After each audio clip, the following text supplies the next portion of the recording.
Assalamualaikum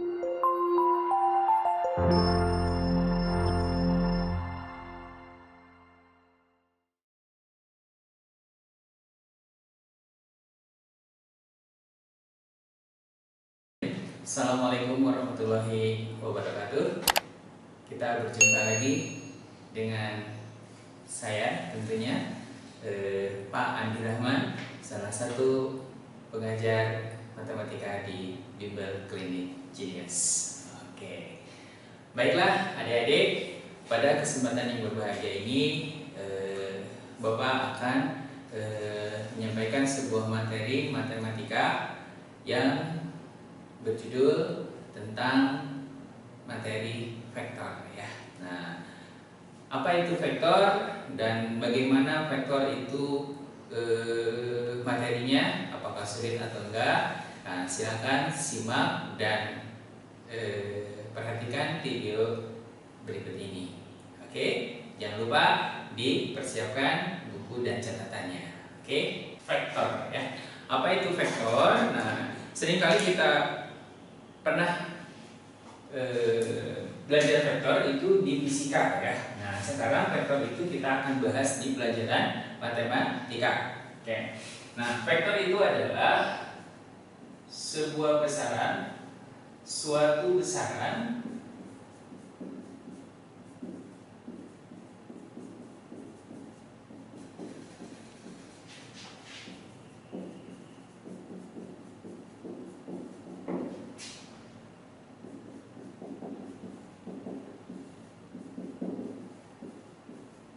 baik. Jadi vektor itu adalah suatu besaran yang mempunyai nilai dan arah. Nah, kalau kita berbicara dengan nilai dan arah, tentunya si vektor itu kita notasikan menjadi sebuah ruas garis, tetapi dia mempunyai arah. Nah, ini arahnya ya. Di sini ada titik pangkal, sementara di sini ada titik ujung. Ya. Nah, ini di sini ada titik pangkal ya.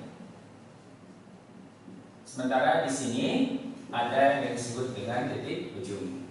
Nah, kalau kita notasikan vektor dari titik A ke titik B itu adalah vektor AB dengan ruas garis gitu. Nah, ini vektor AB di mana pangkalnya adalah A, ujungnya adalah B. Begitu ya. Lalu vektor itu bisa dinotasikan juga dengan sebuah huruf kecil. Nah, huruf kecil tetapi hanya satu huruf. Nah, misalkan vektor A. Jadi vektor A itu adalah mewakili dari titik A sampai titik B. Begitu.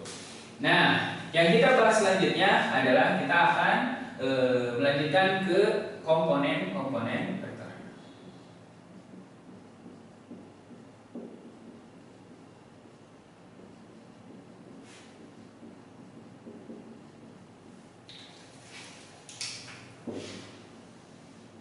Sebelum kita membahas ke komponen vektor ya, kita akan membahas dulu jenis-jenis vektor itu ada di ruang, ada di R2, kemudian ada yang di R3. Nah, kalau R2 itu adalah disebutnya bidang ya. Nah, kalau R2 itu bidang, sementara kalau di R3, nah R3 itu dalam bentuk ruang. Kalau kita notasikan, di sini ada sumbu Y, kemudian di sebelah sini ada sumbu X. Ya. Nah, komponen vektor itu misalkan saya tuliskan ini titiknya, nah ini titik B, di sini adalah titik A. Nah, kemudian titik A itu, nah ini ke sini titik 0, nah ada titik, kemudian di sini ada titik lagi. Nah, lambangnya di sini misalkan ini adalah B kecil, kalau yang ini adalah A kecil. Apa itu A kecil dan B kecil? Nah, ini titik ujungnya, ini titik awal atau pangkal. Sementara di sebelah sini titik ujung ya. Oke, tadi kita bahas A kecil ini adalah disebut dengan vektor posisi. A ya, vektor posisi titik A. vektor posisi A. Sementara B kecil di sini adalah vektor posisi titik B karena bermula di 0,0. Begitu. Nah, kalau kita lambangkan vektor AB, nah vektor AB itu adalah vektor dari mana ke mana? Dari vektor posisi yaitu OA, ya, kemudian ditambah, berarti di sininya adalah OB. Gitu. Jadi kalau kita tuliskan menjadi vektor posisinya adalah OA dan OB itu menjadi AB ya. Gitu. Nah, ini adalah vektor salah satu di R2. Bagaimana kalau misalkan di R3? Berarti kalau di R3, berarti kita tambahkan misalkan di sini ada sumbu Y ya. Kemudian di sini ada sumbu Z yang di atas.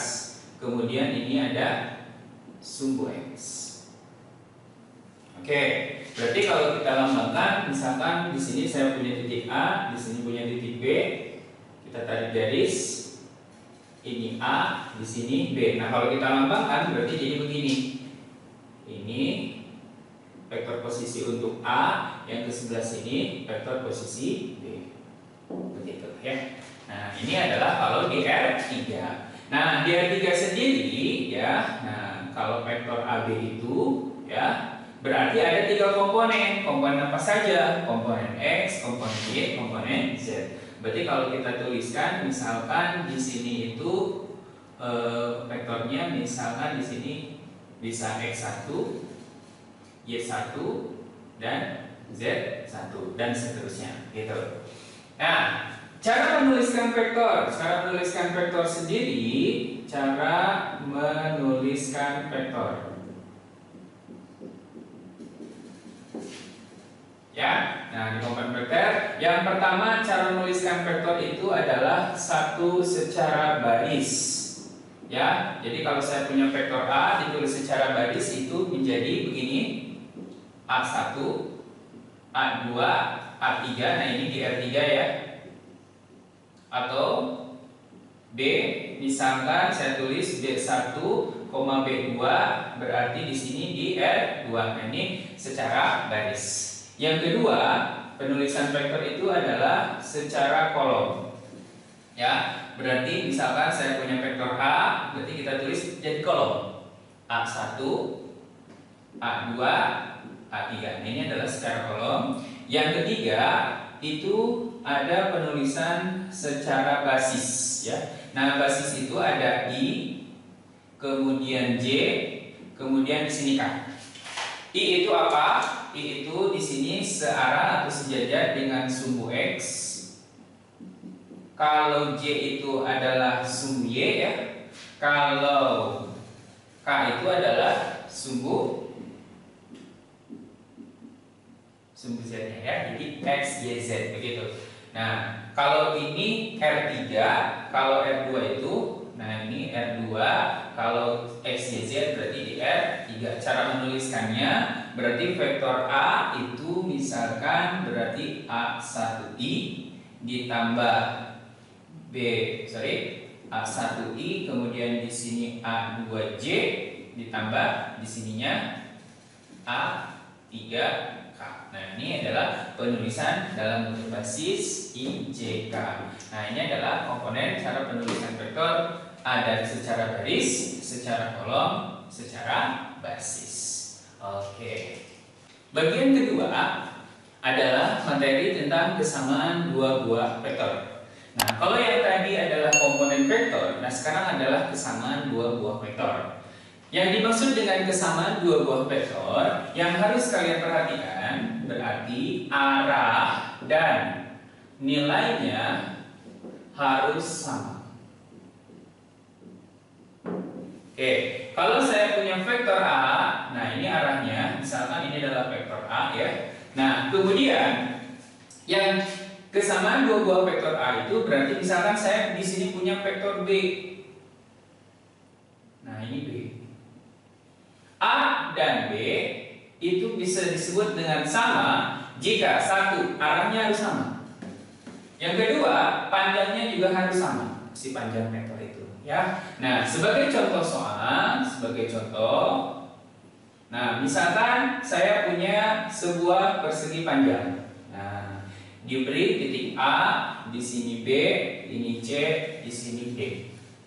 Ya, kalau saya wakili misalkan vektor AB itu adalah U.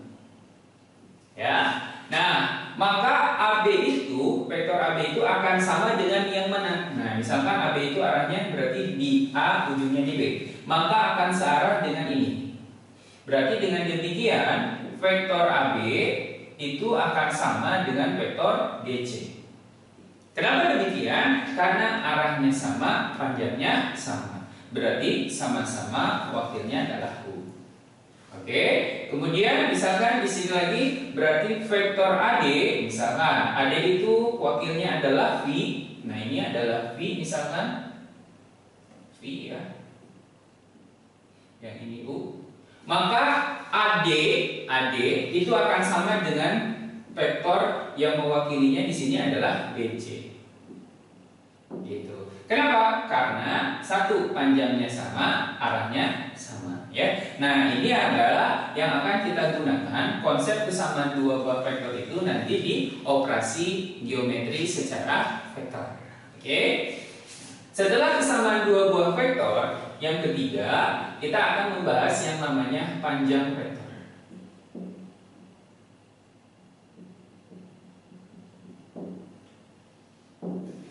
Panjang vektor sendiri itu ada dua ya.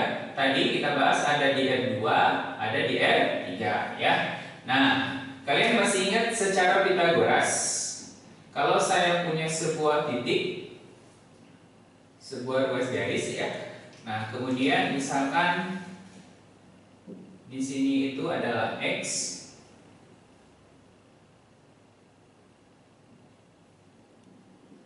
ini X 1,Y1 ya. Kemudian di sini sebut X2, Y2 ya.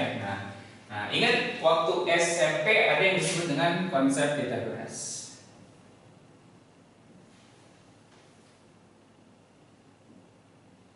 Nah, berapakah panjang ini ya? Nah, tentunya kita harus menentukan yang ini disebut delta X, yang ini adalah delta Y ya. Sehingga kalau saya tuliskan misalkan ini adalah titik A, di sini adalah titik B ya.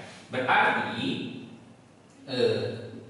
panjang AB itu, nah panjang AB ya, nah di sini adalah vektor, itu adalah selisih dari siapa? X2 dikurang X1 kuadrat ditambah Y2 dikurang Y1 kuadrat. Begitu. Ini dari konsep mana? Konsep teorema Pitagoras. Nah, khususnya di R2. Begitu. Ya. Nah, kalau kita misalkan si vektor AB itu wakilnya misalkan di sini adalah A1, misalkan A2. Nah, dengan demikian maka panjang vektor AB itu bisa diwakili dengan berarti di sini adalah A1 kuadrat ditambah A2 kuadrat. Begitu ya.